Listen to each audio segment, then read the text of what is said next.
Stop. Imagine a car. It has driven 200,000 miles. The odometer looks impressive. But the engine is knocking. Oil is leaking on the ground. And 3 warning lights are flashing on the dashboard. Would you say this car is doing great? Of course not. Here is the problem. Most people check their retirement portfolio the same way. They look at the odometer, their balance. They see a big number. They feel good. And they never look at the dashboard. The median 401k balance in America right now? $34,400. The number Americans say they need to retire comfortably? $1.46 million. The gap is enormous. And almost everyone inside that gap thinks they're doing okay. Today, I am going to show you 3 dashboard tests. Measurable. Specific. Brutal. That will tell you if your portfolio is actually above average. Or just dressed like one. Stick with me for 10 minutes. Your dashboard is waiting. Most people believe retirement is a balance problem. You need a big number. You get a big number. You retire. The entire financial industry is built on this assumption. Here is the thing. Your balance is the odometer. It tells you how far you have traveled. An above-average portfolio is not just one with a high odometer reading. It is one where the engine is running clean. The fuel is not leaking out the bottom. And the driver has a plan for the rough road ahead. You can have an impressive odometer and still break down 10 miles from your destination. Today, you will learn 3 dashboard readings for your portfolio. Whether you like what you see or not. 2 people. Same company. Same salary. Same 401k plan. Same funds.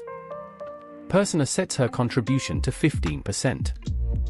Person B sets his contribution to 6%, just enough to get the employer match. 25 years later. Person B, 6% plus 4% match equals 10% total. Has accumulated roughly $600,000. Person A, 15% total. Has accumulated approximately $960,000. $360,000 more. Not from smarter investing. Not from timing the market. From one number set on a form 2 decades ago. That one person took seriously.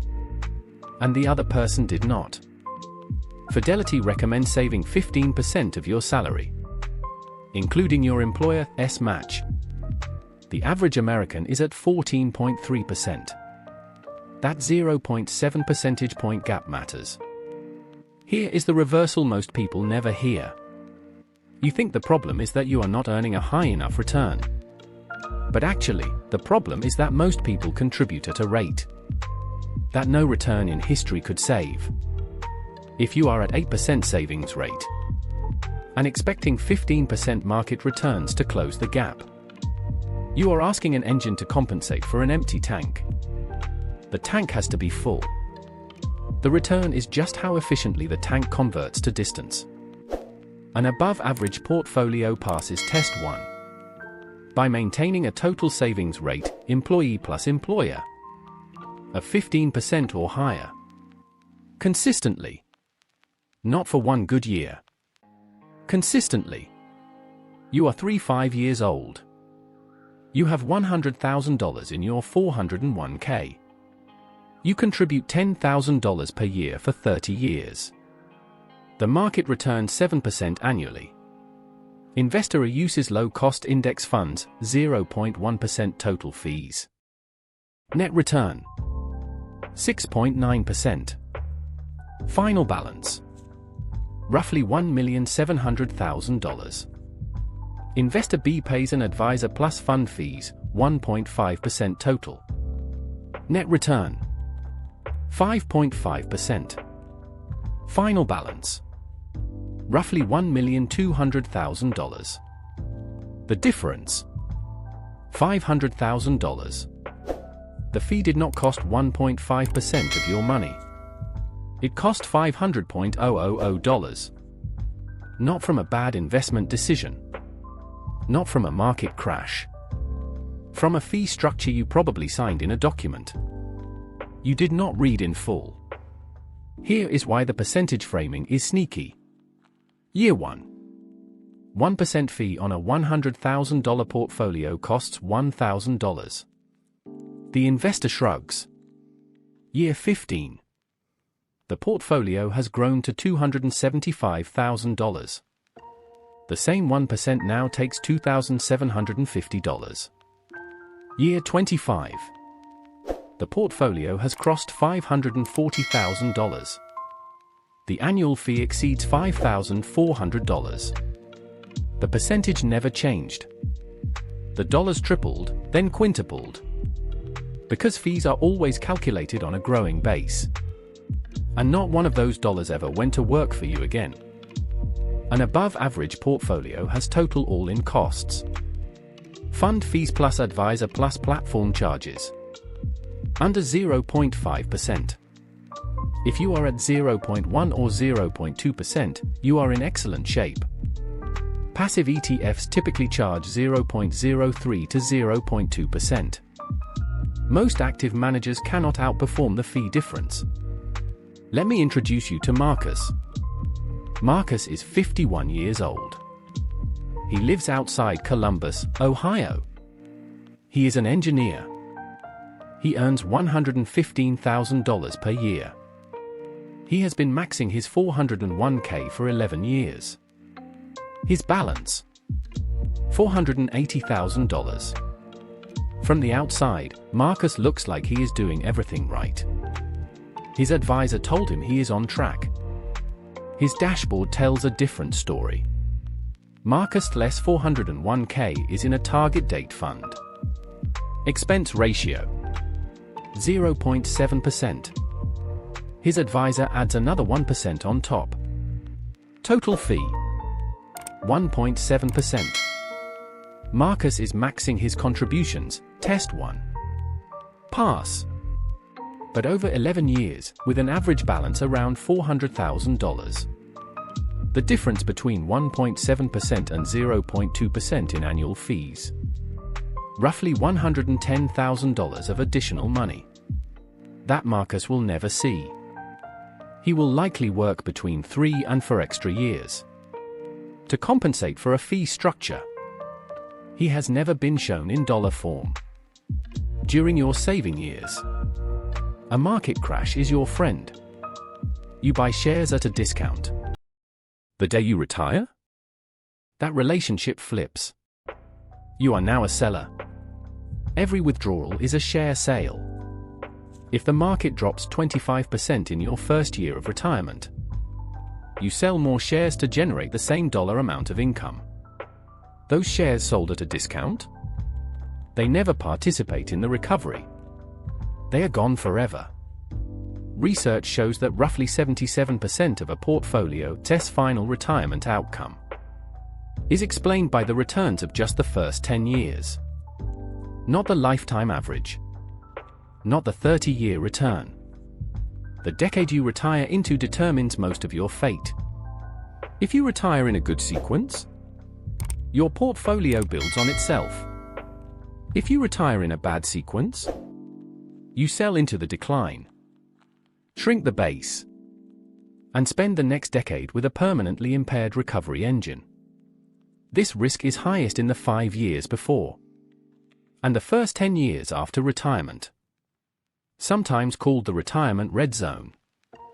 Here is what an above-average portfolio does. Strategy 1. The cash buffer. 2 years of anticipated withdrawals. Held in liquid, low-risk investments. Cash. Short-term bonds. This is not an emergency fund. It is sequence insurance. When the market drops 30% in year 2 of retirement, you do not touch equities. You draw from the buffer. You wait. Strategy 2. Flexible spending. Withdraw 3.5% instead of 4% during a bear market. Even small adjustments can significantly extend a portfolio's life. Strategy 3. Delay Social Security. If you take Social Security at 62 instead of waiting until 70, you permanently reduce a benefit that grows at roughly 8% per year for every year you delay. That is a guaranteed return. No market investment can match that with the same certainty. An above-average portfolio has a written answer to this question. If the market drops 25% in my first year of retirement, what is my plan? Specifically, not stay the course. Not I have a diversified portfolio. Buffer size. Withdrawal adjustment trigger.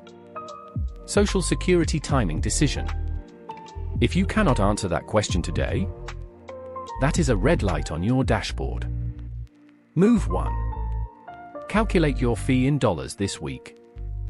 Open your statements. Find every fee layer. Advisor fees, fund expenses, platform charges. Add them up. Express the annual total in dollars. If your all-in cost exceeds 0.5% of your total balance, you have a measurable, fixable problem. Switching to a low-cost index fund in your existing 401k can be done in 20 minutes. Move 2. Raise your contribution rate by 1% right now. Not after the next raise. Now. 1% of an $80,000 salary is $67 per month. You will not feel it in your take-home pay. Over 20 years at 7%? That compounds to roughly $45,000 additional dollars. Move 3. Build the buffer. Starting 5 years before your target retirement date. 2 years of expenses in liquid instruments. Outside the stock market. This is not an emergency fund. It is sequence insurance. The above-average portfolio is quiet. It has an expense ratio that barely shows up on a statement. It contributes at a rate the owner set and never thought about again. It has a 2-year buffer sitting in something boring. Earning a little interest. Waiting for a scenario that may never come. It does not have a story worth telling at a dinner party. It just keeps running. Most people are watching the Odometer. Here is what you will do right now. 1. Hit subscribe. Because the algorithm will not show you the next video if you do not. 2. Like this video. The algorithm loves likes. 3. Write in the comments one number. Your all-in fee percentage. Do not know? Find it tonight. And come back to write it. 4. Send this video to one person who says, I have a good advisor. Tell them. Check your fees. In dollars. Because Marcus did not know. His advisor did not tell him. Now you know. The dashboard does not lie. See you in the next video.